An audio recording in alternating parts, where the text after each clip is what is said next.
خلیفہ سوم حضرت سیدنا عثمان بن عفان رضی اللہ تعالی عنہ آپ کا یوم شہادت ہے۔ چند باتیں آپ کے حوالہ سے اور چند باتیں قرآن کے حوالہ سے گوش گزار کروں گا۔ آپ کو داماد مصطفیٰ صلی اللہ علیہ وسلم کا شرف حاصل ہے اور آپ کا لقب ہے ذو النورین۔ ایک نہیں، دو صاحبزادیاں سرکار کی آپ کے عقد میں آئیں۔ اس کو تین طرح پڑھا جا سکتا ہے، ذو النورین بھی پڑھا جا سکتا ہے، ذو النورین بھی پڑھا جا سکتا ہے، ذی النورین بھی پڑھا جا سکتا ہے، تو معنی ایک ہی بنتا ہے کہ دو نوروں والا۔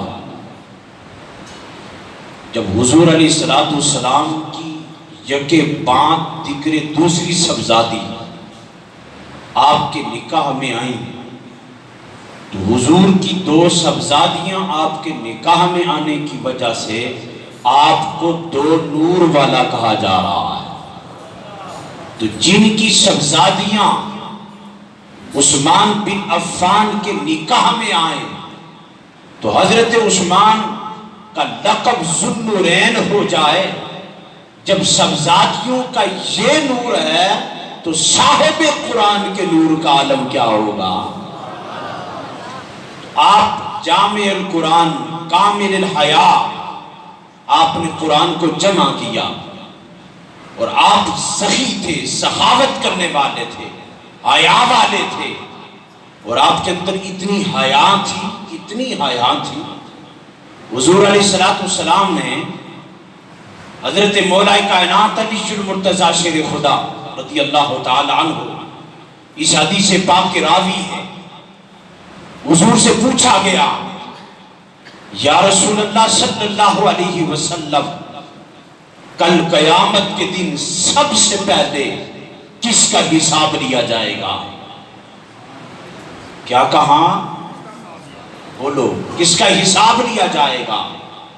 توجہ کرنا، جو حدیث پیش کرنے لگا ہوں، پھر اپنے من میں اتر کر میں نے اپنا محاسبہ کرنا ہے، آپ نے اپنا محاسبہ کرنا ہے۔ یہ جو بار بار ہمیں آزمایا جا رہا ہے، کبھی رسول اللہ کی شان میں گستاخی کر کے، کبھی قرآن کو جلا کر، یہ ہمارے ایمان کو چک کیا جا رہا ہے، لیکن انہیں خبر نہیں ہے قرآن جلانے سے مسلمان کے جذبات کم نہیں ہوتے، ان کا ایمان اور زیادہ ہو جاتا ہے، کیونکہ ان کا تعلق صاحب قرآن سے ہے۔ اقبال کہتا ہے قرآن سے اس وقت تک تعلق نہیں ہو سکتا جب تک دل میں صاحب قرآن نہ آ جائے، اور صاحب قرآن کے دل میں ڈیرا ہو جائے، صاحب قرآن سے تعلق مضبوط ہو جائے، پھر اس سینے میں قرآن آتا ہے اور اللہ نے کہا تم جو مرضی کرنا چاہو کر لو، اس کو نازل بھی میں نے کیا ہے، اس کی حفاظت بھی میں کروں گا۔ اس لیے اللہ کو بھی پتا تھا 57 اسلامی ممالک ہو کر بے غیرتی کی نیند سوئے ہوئے ہیں، اگر یہ 57 اسلامی ممالک یکجا ہو کر سویڈن کو بھرپور طریقے سے جواب دے تو قیامت تک نہ کوئی قرآن کا گستاخ پیدا ہو سکتا ہے، نہ کملی والے کا گستاخ پیدا ہو سکتا ہے۔ لیکن یہ اس وقت ہوتی ہے جب بندے کے اندر ایمان ہو، غیرت ہو، حیا ہو، شرم ہو، درد ہو، محبت ہو، اسلام کا نور ہو، اسلام کے ساتھ پیار ہو۔ حضور سے پوچھا کملی والے آقا، سب سے پہلے کس کا حساب لیا جائے گا؟ آقا فرماتے ہیں قیامت کے دن سب سے پہلے میرے صدیق کا حساب پہلے لیا جائے گا۔ کس کا حساب؟ صدیق اکبر کا، جن کو دنیا میں جنت کی بشارت عطا کی ہے، حضور سے پوچھا یا رسول اللہ صلی اللہ علیہ وسلم آقا اس کے بعد کس کا حساب لیا جائے گا؟ توجہ کرنا، حضور فرماتے ہیں حضور فرماتے ہیں اس کے بعد عمر بن خطاب کا حساب لیا جائے گا۔ اور حضرت عمر بن خطاب رضی اللہ تعالیٰ عنہ آپ فرماتے ہیں جب آپ کو کسی نے خواب کے عالم میں دیکھا نا تو آپ پسینے سے شرابور تھے، پسینہ تھا، پلکوں سے پسینہ ٹپک رہا تھا۔ کسی نے پوچھا عمر یہ کیا حالت ہے؟ فرمایا ابھی تک حساب مکمل نہیں ہوا ہے، میں حساب دیے جا رہا، مجھے حساب لیا جا رہا ہے۔ عمر حساب سے نہیں بچ سکا، میں اور آپ کیسے بچ سکیں گے؟ تو فرمایا اس کے بعد، اب توجہ کرنا، پوچھنے والے علی المرتضیٰ ہیں، جواب دینے والے تاجدار کائنات ہیں صلی اللہ علیہ وسلم۔ آقا نے فرمایا علی حضور تیسرے نمبر پر کس کا حساب لیا جائے گا؟ آقا فرماتے علی تیرا حساب لیا جائے گا۔ اب تیسرے نمبر پر تو سیدنا عثمان بن عفان کا نمبر آتا ہے، آپ کا نمبر بنتا تھا، لیکن حضور نے درمیان سے عثمان کو نکال کر علی کا نام لیا۔ تو حضور علیہ السلام سے حضرت علی عرض کرتے ہیں حضور اب تیسرے نمبر پر تو عثمان کا نام آنا چاہیے تھا، اور بنتا بھی عثمان کا ہے، آپ نے اسے نکالا ہے اور میرا نام پیش کیا ہے۔ آقا فرماتے علی عثمان اتنی حیا والا ہے، وہ میرے رب سے حیا کرتا ہے، اللہ میرے عثمان کو بغیر حساب کی جنت عطا فرمائے گا۔ میرے عثمان کو بغیر حساب کے، بولو نا یار، بغیر حساب کے جنت عطا فرمائے گا۔ وہ اتنے حیا والے ہیں۔ سیدہ کائنات سیدہ عائشہ صدیقہ سلام اللہ علیہا آپ فرماتی ہیں میں حضور علیہ السلام کے حجرہ پاک میں تھا، میں تھی تو حضور علیہ السلام کے دروازے پر دستک ہوئی نا، دروازہ کھولا گیا تو آنے والے سیدنا صدیق اکبر تھے نا، اور حضور کی پنڈلی مبارک تھوڑی تھی ننگی تھی، پردہ نہیں تھا پنڈلی پر۔ اب سیدنا صدیق اکبر آئے، حضور جیسے بے تکلف ہو کر بیٹھے تھے ایسے ہی بیٹھے رہے، اتنی دیر پھر دستک ہوئی، پوچھا کون؟ فرمایا عمر آیا ہے، دروازہ کھولا، حضور بے تکلفی کے ساتھ بیٹھے ہیں، حضور نے کوئی حرکت نہیں کی، پنڈلی مبارک ننگی ہے۔ اتنی دیر میں تیسرے جو آنے والے تھے وہ سیدنا عثمان غنی رضی اللہ تعالیٰ عنہ تھے۔ آقا حضور فوراً اپنی حالت بدلتے ہیں، صدیق اکبر آئے حالت وہی ہے، عمر آئے حالت وہی ہے، عثمان آئے تو حضور سیدھے کر بیٹھ کے پنڈلی کو ڈانپ دیا، پردہ کر دیا۔ عثمان غنی آئے، بیٹھے جتنی دیر بیٹھنا تھا، جب تشریف لے کے عائشہ کہتی ہیں میں نے حضور سے عرض کیا اے کملی والے آقا صدیق اکبر آئے تو آپ نے حالت نہیں بدلی۔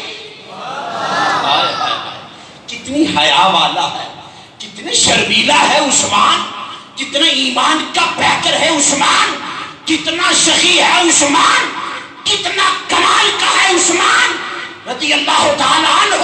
توجہ کرنا، حضور عمر آئے، آپ نے حالت نہیں بدلی، اسی حالت میں بیٹھے رہے، پنڈلی ننگی تھی تو ننگی رہی۔ حضور جب عثمان آئے، اللہ کرے اصل کی اس حیا نہ حیا نصیب ہو جائے۔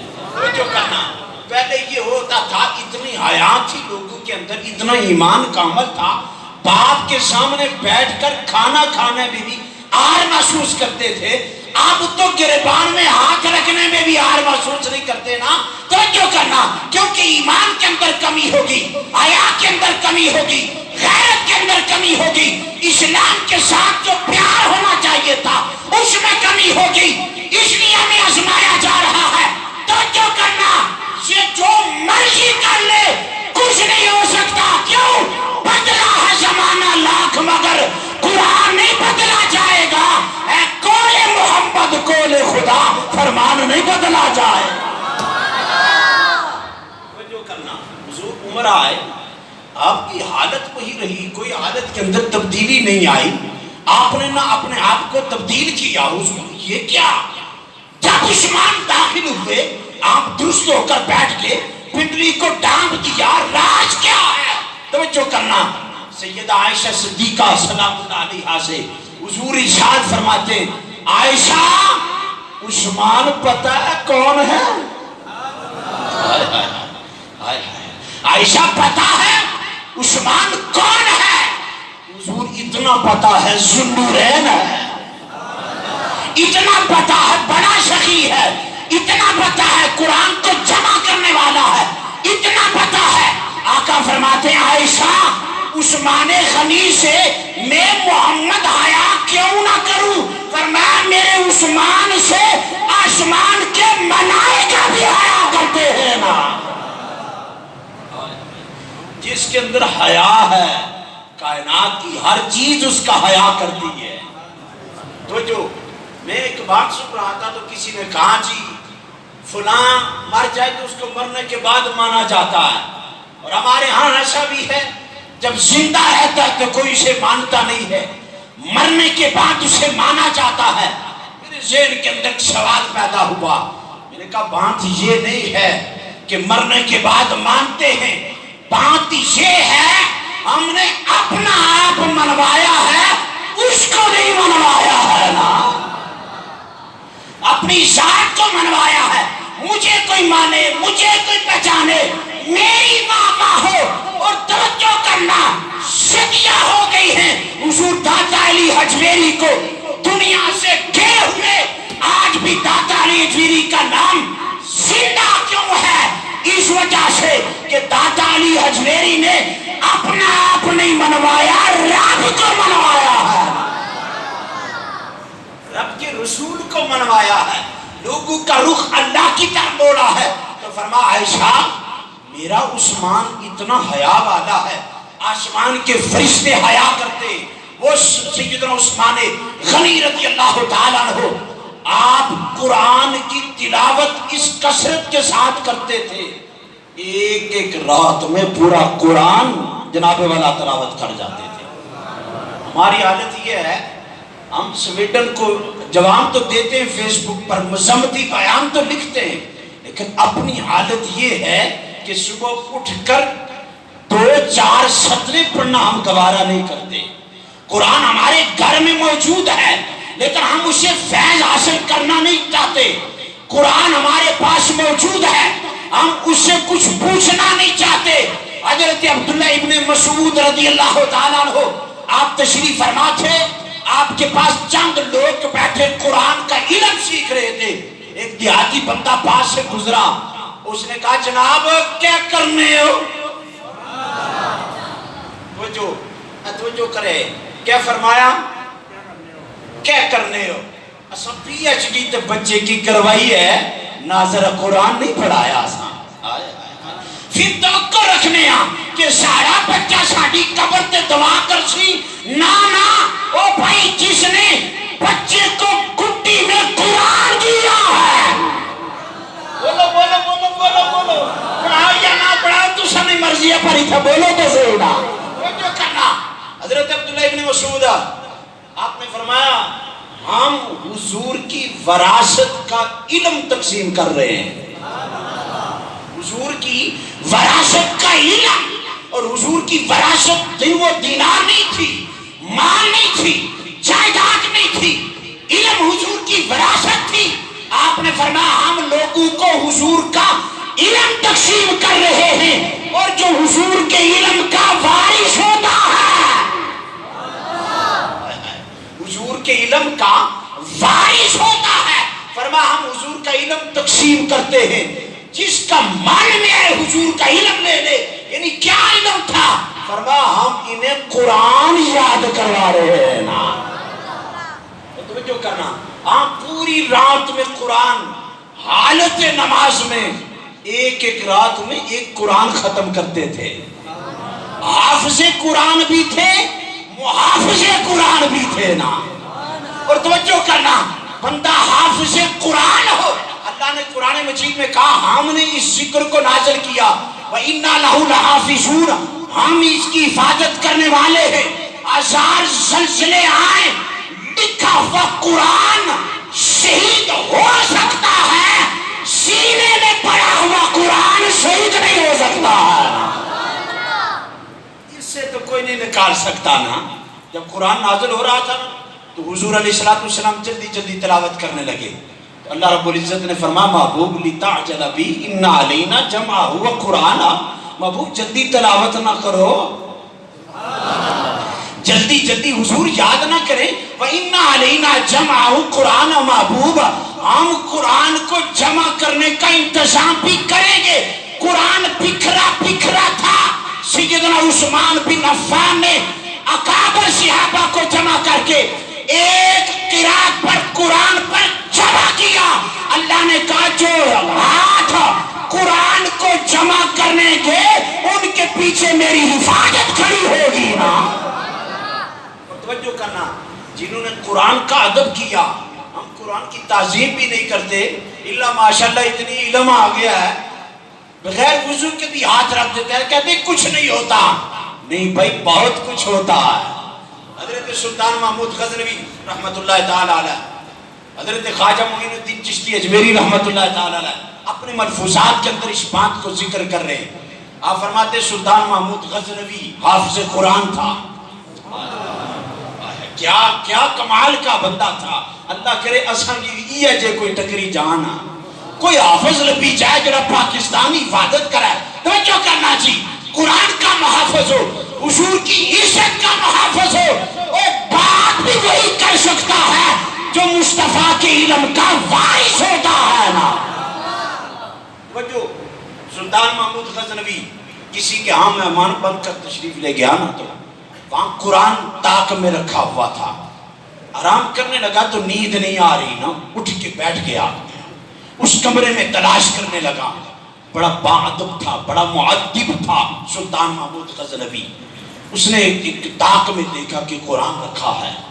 اس نے کہا ایسا کرتے ہیں کہ اس کو یہاں سے اٹھاتے ہیں اور کسی دوسرے کمرے میں رکھتے ہیں، میں آرام کروں گا.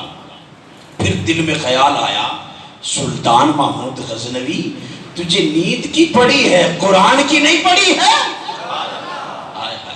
تجھے قرآن کی عزت اور اس کے عظمت کا پتہ نہیں ہے، اپنی نیند کے لیے اسے اٹھائے گا یہاں سے. چھوڑا، آج قرآن کی خاطر پوری رات کھڑا رہنا. اصل تراویاں وچ ایک گھنٹہ کھڑے ہونے والا پتہ ہے لوکاں کیا نے، اے حافظ جی جلدی مکاسو کھڑا نہیں ہونا نا. میں آکھیا قبر وچ کس طرح کھڑے ہو سو. توجہ، پوری رات سلطان محمود غزنوی سویا نہیں ہے، آرام نہیں کیا، جاگتا رہا. کس وجہ سے؟ قرآن کے ادب کی وجہ سے، قرآن کی عزت کی وجہ سے، قرآن کی حرمت کی وجہ سے. رات بھر سویا نہیں، صبح اٹھا چلا گیا نا. جب فوت ہو گیا خواجہ معین الدین چشتی اجمیری رحمت اللہ تعالی علیہ، آپ اپنے ملفوظات میں فرماتے ہیں پوچھا گیا سلطان محمود غزنوی تیرا بڑا نام تھا لیکن بتا اللہ نے تیرے ساتھ کیا معاملہ کیا. خواب کے عالم میں کہتا ہے اور تو بہت کچھ کیا ہے، پتہ نہیں کام آیا یا نہیں آیا. نمازیں میں نے بھی بہت پڑھی ہے، پتہ نہیں کام آئی یا نہیں آئی، لیکن ایک رات قرآن کی حرمت کی خاطر باہر نکلی تے صرف احتجاج بھی نہ کری سکنے نا کہ یہاں کے جناب آڑے شنیاں نا باقی معاملات. توجہ کرنا، فرمایا قرآن کی خاطر ایک رات سویا نہیں تھا. اللہ نے کہا ہے سلطان میرے قرآن کا ادب کیا ہے، اس وجہ سے میں نے تجھے بخش دیا ہے نا. اللہ رب العزت ہم سب کو قرآن کا تحفظ، اس کی حرمت، اس کا ادب، اس کی تعظیم کرنے کی توفیق نصیب فرمائے.